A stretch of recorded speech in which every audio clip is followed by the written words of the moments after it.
महारानी की चुप्पी, एक क्षण का मिलन और विरह की पीड़ा। रूप सिंधु में मन परियो, डरत नैन दो नीर, डगमगाए धरनी परे, रही न सुधी जो शरीर।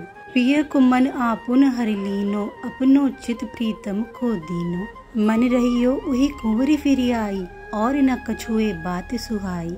नैन ने छाए पिए की शोभा, सुधी तन ना रही फिरे ओह लोभा। देखी बात आश्चर्य की, भूली रही सुकुमारी। सहज ही पढ़ियो प्रेम रस, हवे गई नई चिनिहारी। भूलियो खेल कुंवारी को तब ही, नवल नह रस उपजियो जब ही। यह सहचरी किन्हू नहीं लेखी, कुंवरी कुंवर की देखा देखी। चली सखी मिली भवन को, लिनी कुंवरी संभारी। यही सबके प्राण है, अलबेली सुकुमारी। जब श्री लाडली जू छिपने आई और उन्होंने श्री लाल जू को देखा तो वह सहसा खड़े हो गए। लाडली जू के मुखमंडल पर दृष्टि पड़ते ही उनके नेत्र स्थिर हो गए, शरीर कपायमान हो उठा। प्रेम का यह लक्षण प्रकट हुआ कि तन मन विकल हो गया। क्षण भर में ही लाल जू भूमि पर मूर्छित होकर गिर पड़े। श्री लाडली जू ने यह सब नीलांबर की ओट से देखा। उनकी करुणा समुद्र बन बह उठी, परंतु संकोचवश केवल कुछ क्षण वहीं ठिठकी रही। फिर धीरे धीरे कदम पीछे खींचते हुए सखियों की ओर बढ़ गई। सखियों ने आश्चर्य से पूछा, आप तो छिपने गई थी, लेकिन छुपी ही नहीं और लौट आई।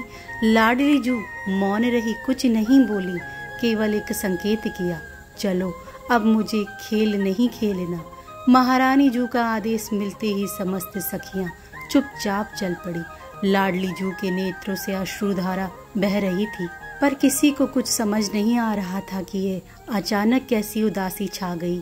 उधर लाल जू अब भी उसी कुंज में मूर्छित पड़े थे और लाडली जू की आंखों में उनका रूप बसा रह गया था। रूप माधुरी ऐसी छाई कि शरीर की सूध बूध तक खो गई। सखियों के साथ लौटते हुए लाडली जू हर थोड़ी दूर पर पीछे मुड़कर उसी दिशा में देख लेती जहां लाल जू महाराज थे। उनके मन में बार बार यही चिंता उठ रही थी, वे तो मेरे रूप के दर्शन मात्र से मूर्छित हो गए, अब कौन उन्हें संभालेगा। भीतर एक विचित्र पीड़ा उठी, मन व्याकुल हो गया। अब लाडली जू न किसी से बात करती है, न किसी खेल में रुचि लेती है, न हंसती है, ना ही भोजन करती है, और किसी को यह ज्ञात नहीं कि ऐसा क्या हुआ जो उनकी सारी रुचियां जाती रही। महारानी जू की दशा अब अत्यंत विलक्षण हो गई है। ऐसी गंभीरता और विरक्ति की सहचरियां भी साहस नहीं कर पाती उनसे कुछ पूछने का।